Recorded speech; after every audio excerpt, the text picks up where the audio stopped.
কাকের জীবন। পাহাড়ের পাদদেশে এক নদী বয়ে চলেছে, নাম তার মধুমাখা। এই নদীর তীরে দিয়ে রয়েছে ঘন বন, যা বহু দূর থেকে দেখা যায়। সেই বনে বাস করে একটা কাক ও তার দুই ছানা। একদিন কাক তার দুই ছানাদের নিয়ে বেরিয়েছিল খাবারের খোঁজে। কাক ছানাদের নিয়ে উড়ে আসার সময় একটা ক্ষেতের মাঝখানে কিছু খাবার পড়ে থাকতে দেখতে পায়। তখন কাক ছানাদের একটি আম গাছের ডালের ওপর বসিয়ে রেখে তাদের বলে, আমি খাবার আনতে যাচ্ছি, এখান থেকে উড়ে যাবে না। এই বলে কাক ছানাদের নামে খাবার আনতে খেতে যেতেই কাক একজন কৃষককে দেখতে পায়। কাক মনে মনে ভাবতে থাকে, খাবারগুলো ফেলে দিয়েছে, আমি যদি খাবারগুলো আনতে যাই তবে আমাকে কিছু বলবে না। এই ভেবে কাক খাবার আনতে খেতে গেল।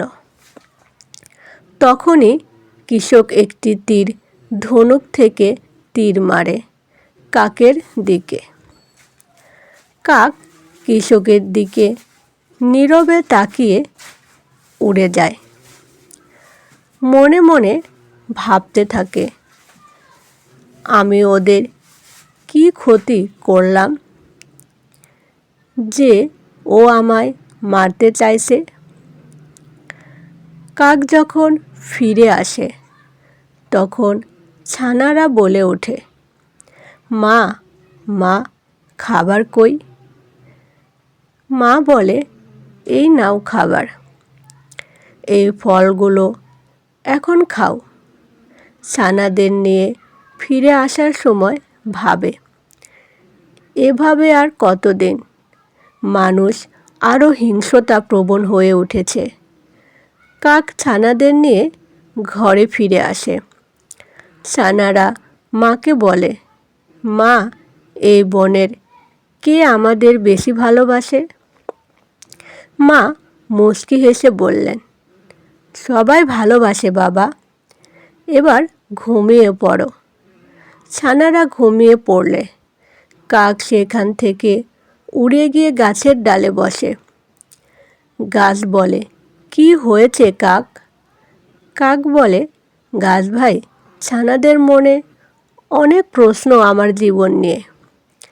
আমি ওদের মিথ্যা বলতে চাই না, আবার সত্য বলে ওদের ব্যথা দিতে চাই না। যতদিন আমি আছি ওরা প্রাণ ভরে বাঁচুক। এজন্য আমি বনের রহস্যটা ওদের বলিনি।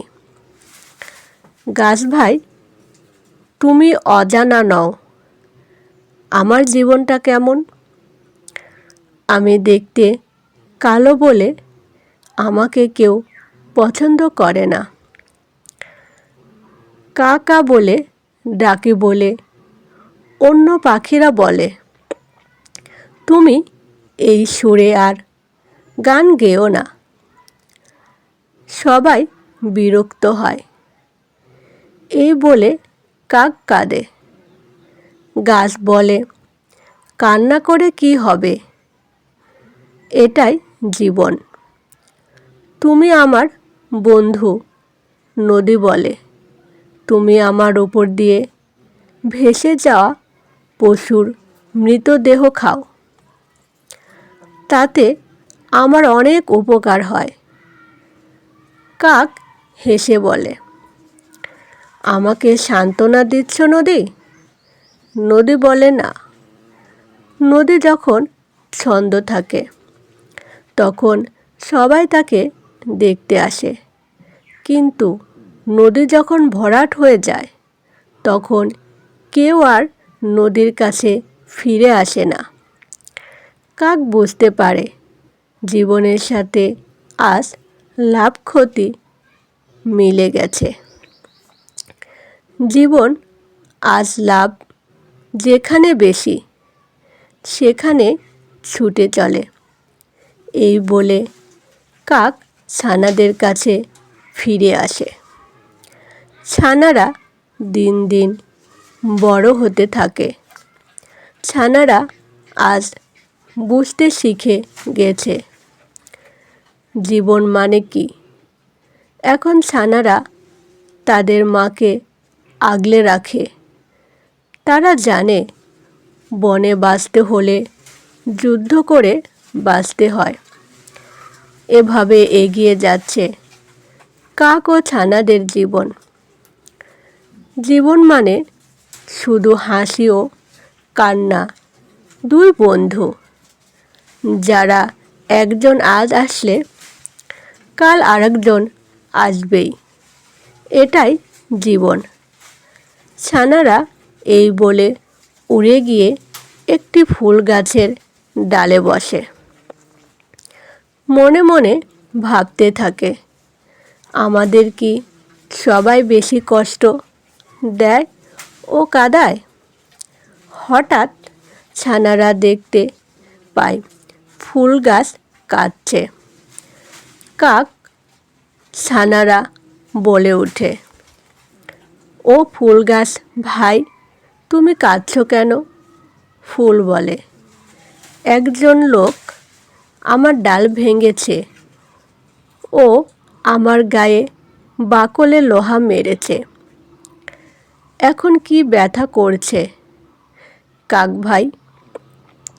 যখন আমার ফুল ছিঁড়ে মানুষ, তখন আমি তো কষ্ট পাই, তাও তো কাউকে অভিযোগও করি না। তবুও কেন মানুষ যেন বুঝে আমাকে ব্যথা দেয়? ফুল গাছ ভাই, তুমি অনেক সুন্দর, তুমি অনেক ভালো, তবুও তুমিও ব্যথা পাও। তবে কি এই পৃথিবীতে সবার কোনো না কোনো কষ্ট আছে? সবার জীবনে কোনো না কোনো না পাওয়া আছে। এই বলে কাক ছানারা সেখান থেকে উড়ে যায় বানর ভাইয়ের বাড়ি। কাক ছানারা বলে, ও বানর ভাই, ফুল গাছে কে লোহা মেরেছে? আর ফুল ব্যথায় ছটপট করছে ও কাঁদছে। ও বানর ভাই, তুমি আমাদের সঙ্গে চলো। বানর বলে, চলো আমি তোমাদের সঙ্গে যাই। যেই কথা সেই কাজ। তারা চলে এলো ফুল গাছের কাছে। বানর বলে, আর কেঁদো না, আমি তোমার বাকল থেকে লোহা তুলে ফেলেছি। ফুল গাছ বলে, অনেক ধন্যবাদ বানর ভাই ও কাকছানা, তোমাদের জন্য আজকে আমি এই ব্যথা থেকে মুক্তি পেলাম। কাকছানারা বলে ওঠে, আমরাও এই বনেও জঙ্গলে একে অপরের জন্য বাঁচি। আমরা একজন অন্যজনকে ছাড়া বাঁচতে পারি না। আমরা একে অন্যের নিবিড়ভাবে জড়িয়ে আছি। এই বলে কাকছানারা বাড়ি ফিরে আসে। মা কাক ও ছানারা সুখে শান্তিতে বাঁচে। এভাবে এগিয়ে যায় জীবনের প্রতিটি অধ্যায়। অজানা বিষয় সময় জানিয়ে দেয় সবাইকে। একদিন হঠাৎ মা কাক অসুস্থ হয়ে পড়ে।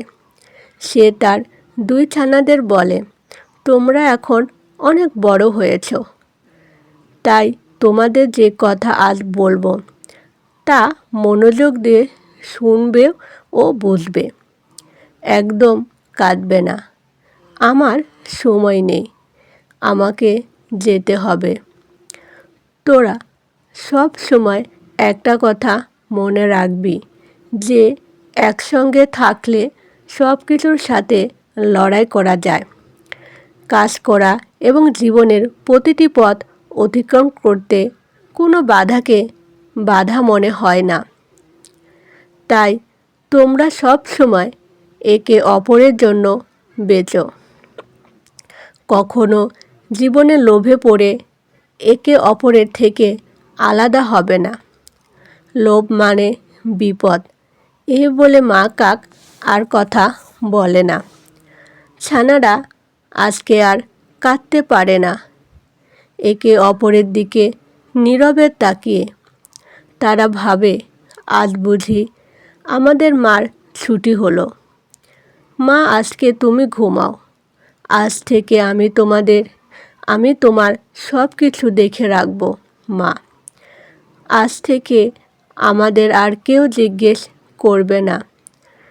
তোমার জন্য খাবার এনেছি, আয় খাবি আয়, তাড়াতাড়ি আয় মা। আজ আমাদের যে কেউ নেই, অনেক দিন কেটে যায়। আজকে ছানাদের জীবন এক ভিন্ন গতিতে এগিয়ে গিয়েছে। তারা কাজের মধ্যে আজ নিজেদের ব্যস্ত রাখে। মায়ের কথা মতো সব সময় একে অপরের পাশে থাকে। তারা জানে কালের প্রবাহ কখনো সম্পূর্ণ মুছে দিতে পারে না। এভাবে কাক ছানারা আজও সুখে ও শান্তিতে বেঁচে থাকে। এটাই জীবন। একটা জীবন থেমে তো আরেক জীবনের শুরু হয়। কাক ছানাদের জীবনের মতো এটাই জীবনের গল্প।